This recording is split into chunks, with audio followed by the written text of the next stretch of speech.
আমাৰ বাবে আজি এটা গুৰুত্বপূৰ্ণ দিন।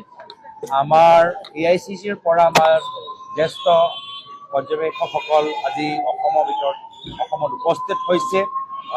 ভূপেশ বাঘেল ডাঙৰীয়া, আমাৰ ছত্তীশগড়ৰ প্ৰাক্তন মুখ্যমন্ত্ৰী DK শিৱকুমাৰ ডাঙৰীয়া, আমাৰ কৰ্ণাটকৰ উপমুখ্যমন্ত্ৰী লগতে বন্ধু কেপি ডাঙৰীয়া, আমাৰ AICC general secretary incharge Jitendra Singh ডাঙৰীয়া, AICC কেইবাগৰাকী আমাৰ বিষয়াসকল আজি গুৱাহাটী আৰু অসমৰ বিভিন্ন ঠাইত তেওঁলোকে ৰৱানা হৈছে।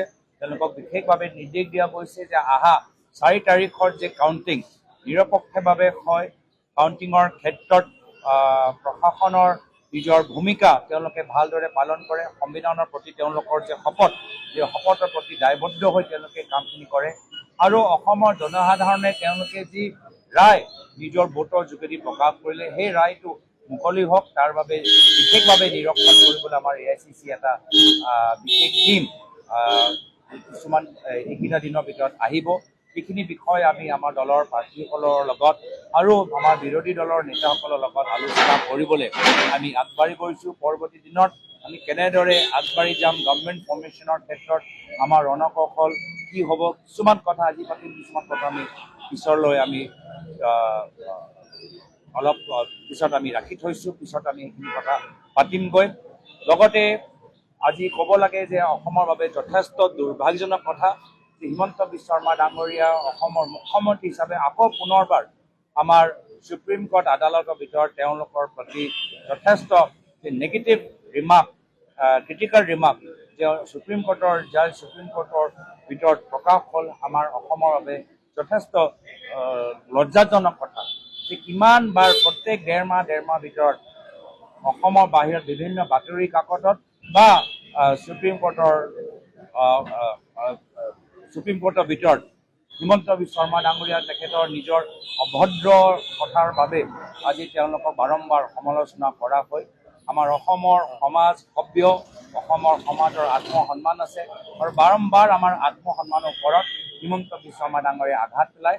কেনেদৰে নিজৰ কথাৰ যোগেদি, নিজৰ কৰ্মৰ যোগেদি যি সম্পত্তি আৰু ধনৰ ব্যাপক পাহাৰ তেওঁলোকে সৃষ্টি কৰি অসমৰ ভিতৰত অসমৰ বাহিৰত তেওঁলোকে নিজকে আৰু ধনী কৰিবলৈ চেষ্টা কৰিছে, য'ত আমাৰ সাধাৰণ মানুহৰ ওচৰত এতিয়া LPG চিলিণ্ডাৰ, কমাৰ্চিয়েল চিলিণ্ডাৰ কিনিবলৈ টকা পইচা নাই, দৰৱ কিনিবলৈ টকা পইচা নাই। এই ক্ষেত্ৰত বিজেপি চৰকাৰ দুখীয়া মানুহক সুৰক্ষা দিয়াতকৈ নিজকে কেনেকৈ ধনী কৰিব পাৰে আৰু নিজৰ দলৰ ভিতৰত কলংকিত মানুহক কেনেদৰে বচাব পাৰে তাৰ বাবে বিজেপি দলৰ ৰাজনীতি কৰি আছে। এইখিনি কথাবোৰ অসমৰ জনসাধাৰণে দেখিছে আৰু অসমৰ জনসাধাৰণে অসমক বচাবলৈ এইবাৰ বিৰোধী দলক চৰকাৰ বনাবলৈ এটা সুযোগ দিবগৈ, যি কথা আমি অহা 4 তাৰিখত আমি দেখা পাম। বিভিন্ন এক্সিট পলৰ সম্পৰ্কত আজি গম পাইছোঁ যি ভয়ৰ যি পৰিস্থিতি আছে, যে কোনো ব্যক্তি মুকলিকৈ নিজৰ কথাবোৰ ক'ব নিবিচাৰে। আজি অসমৰ ভিতৰত সাংবাদিকখিনি মুকলিকৈ প্ৰশ্ন কৰিব নোৱাৰে।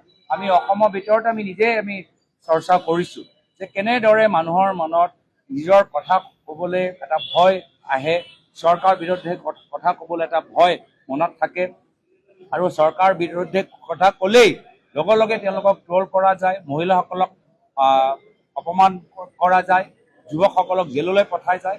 তো সেইকাৰণে আজিৰ তাৰিখত বৰ্তমান ৰাজনৈতিক পৰিস্থিতিত জনসাধাৰণে নিজৰ মনৰ কথাবোৰ বাস্তৱভাৱে প্ৰকাশ নকৰে, যাৰ ফলত বহুতখিনি ৰেটিং এজেঞ্চি বাস্তৱ কথাখিনি গম নাপায়গৈ। তো সেইকাৰণে যি চাইলেণ্ট ভোট আমাৰ বিৰোধী দলৰ পক্ষত পৰিছে, যি ডাঙৰ আণ্ডাৰকাৰেণ্ট আমাৰ পক্ষত আমি দেখা পাইছোঁ, সেইখিনি কথা এক্সিট পলৰ এজেঞ্চিবোৰ ধৰিব নোৱাৰে। তো সেইকাৰণে সেইখিনি টিভি বাতৰিত তেওঁলোকৰ কথাবোৰ চলি থাকক। ৰাইজে যি মতামত দিছে সেয়া আমাৰ বাবে গুৰুত্বপূৰ্ণ, সেয়াহে আমি অহা 4 তাৰিখত গম পাম। আমাৰ চৰকাৰ, আমাৰ ইতিমধ্যে আমি কৈছোৱে যে আমাৰ চৰকাৰ হ'বগৈ। চৰকাৰ হৈ যোৱাৰ পিছত আমি কেনেদৰে যুটীয়া এটা সমিতি গঠন কৰি কেনেদৰে আমাৰ বিভিন্ন যে আমাৰ ইস্তিহাৰ আছিল, সেই ইস্তিহাৰৰ পৰা মূল বিষয়বোৰ লৈ কেনেদৰে 100 দিনৰ ভিতৰত 300 দিনৰ ভিতৰত আমি ৰূপায়ণ কৰিব পাৰোঁ, তাৰ ওপৰত আমি কামখিনি কৰিবলৈ আগবাঢ়ি যাম। এটা মহিলাৰ ভোটটো যথেষ্ট শতাংশ বেছি, গতিকে যিখিনি মহিলা, কাৰণ চৰকাৰে আঁচনি দি আছে বিজেপি চৰকাৰে, গতিকে সেই মহিলাৰ ভোটটো কোনফালে পৰিছে বুলি আপোনালোকে ধাৰণা কৰিব পাৰিছে? মহিলাসকলৰ বিবেক বোধ এবাৰ পৰিছে। মহিলাসকলে বহুতখিনি কথা চাইছে। আঁচনিৰ ওপৰত আঁচনি কোনে পাইছে, কোনে পোৱা নাই, একে ঘৰত কিমানটা আঁচনি পৰিছে, আঁচনি ল'বলৈ কিমান কষ্ট, আঁচনিৰ ক্ষেত্ৰত কিমান যে কেলেংকাৰী হৈছে, আঁচনিৰ নামত যে তেওঁলোকক দলৰ কৰ্মীৰ দৰে তেওঁলোকক ব্যৱহাৰ কৰা যায়, তাৰ বাহিৰে মহিলাসকলৰ নিৰাপত্তা, মহিলাসকলৰ শিক্ষা, মহিলাসকলৰ সংস্থাপন, মহিলাসকলৰ সপোন, এই ক্ষেত্ৰত যে কিমান সমস্যা যোৱা 5টা বছৰত তেওঁলোকে সন্মুখীন হ'বলৈ হৈছে।